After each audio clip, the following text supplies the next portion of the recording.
Bonjour monsieur l'abbé. Bonjour. Aujourd'hui, on va faire une vidéo un peu particulière puisqu'on va aborder des thèmes que vous ne connaissez pas à l'avance, et on va surtout parler des croyances populaires, de choses qui sont bien installées dans le paysage, des croyants, y compris catholiques. 1 chose du coup, c'est l'astrologie. Il y a beaucoup de gens, même catholiques, qui regardent avec plaisir, leur horoscope du jour, qui vont vous dire que, ah, ils se comportent de cette manière-là parce qu'ils sont, Gémeaux ou que sais-je encore. Est-ce que l'astrologie peut être liée avec le catholicisme ou est-ce que là aussi ça vient contre certains principes? Alors, on pourrait répondre ça sous plusieurs angles. Je pense que là, ça va à un excès inverse où on déresponsabilise souvent les hommes en disant bah, finalement, ils ont posé tel ou tel acte parce qu'ils ont été mus ou ils ont été influencés par les astres, par les planètes, et donc finalement, c'est pas vraiment de leur faute. Si la personne est en colère aujourd'hui, bah, c'est parce que finalement, dans l'horoscope, il a lu ce matin-là qu'il allait être en colère, etc. Finalement, il y a une forme d'asservissement on va dire, soit à l'horoscope qu'il lit dans le journal, soit même au mouvement des planètes, au mouvement des astres, à l'influence des astres, on va dire, qui est une chose qu'on peut discuter, hein. Il peut y avoir une influence sur les passions, vous voyez, les passions animales de l'homme.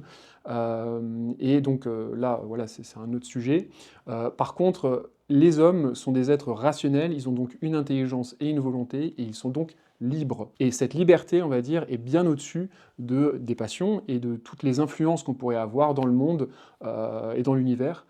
Et donc ça, c'est une différence capitale entre les chrétiens et ceux qui vont, on va dire, s'asservir ou asservir leur liberté à une science un peu confuse comme l'astrologie. Et du coup, c'est un peu lié, aussi à cette, notion de destin. Ça, c'est quelque chose qu'on nous sort, un peu à toutes les sauces. «Ah, mais c'était son destin» ou «Ah, il était destiné à ça», Est-ce que cette notion de destin, elle est valable, encore une fois, d'un point de vue catholique ou, est-ce que non, c'est pas du tout valable? Elle est plus ou moins valable si on comprend par destin la providence de Dieu.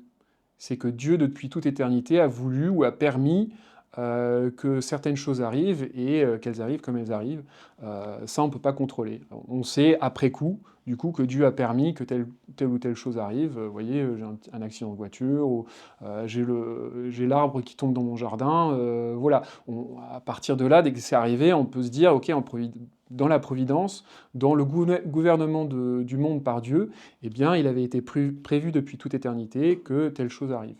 Donc de ce point de vue-là, on peut parler d'un destin. Par contre, c'est pas vraiment le fatum des anciens, c'est-à-dire cette idée qu'il y a un destin, on ne peut pas y échapper, les dieux ont tout écrit, et donc l'homme n'est plus libre d'agir.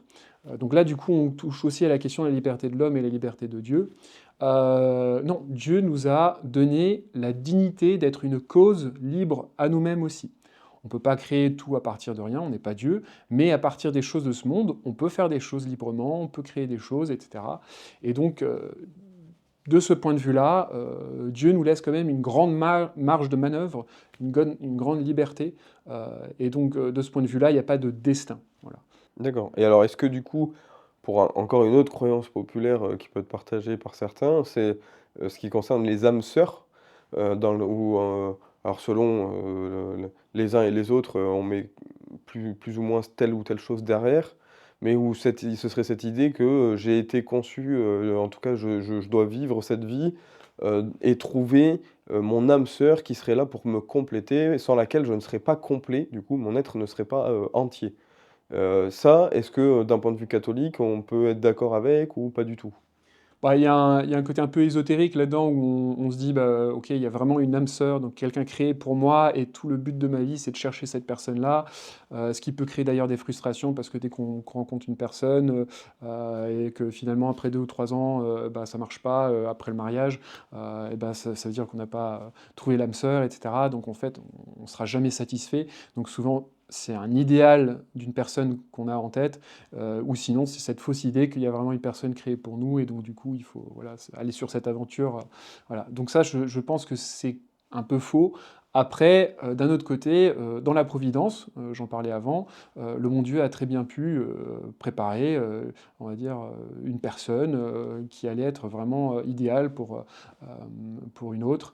Heu, voilà, mais ça, c'est plutôt, de l'ordre de l'accueil, c'est pas une recherche, voilà, on va dire, effective forcément de l'âme sœur. C'est juste, heu, oui, Dieu a créé plein d'êtres humains, et dans ce lot-là, il y aura certainement une, voire plusieurs personnes qui pourraient tout à fait, correspondre à votre projet de mariage, et cetera, donc voilà.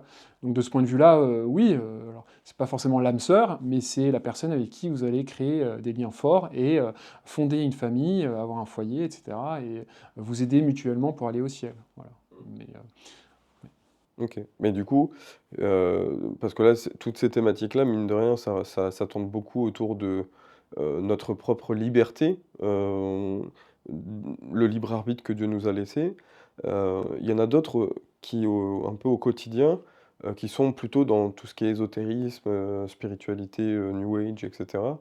Hem, Ils vont avoir ce qu'on appelle des guides spirituels, alors, qu'ils attribuent parfois, à des anges, à des guides lumineux, que sais-je. Et jusqu'à aller leur confier, leurs intentions, de vie, que ce soit pour faire un métier, pour faire un sport, pour faire quoi que ce soit en fait de leur vie.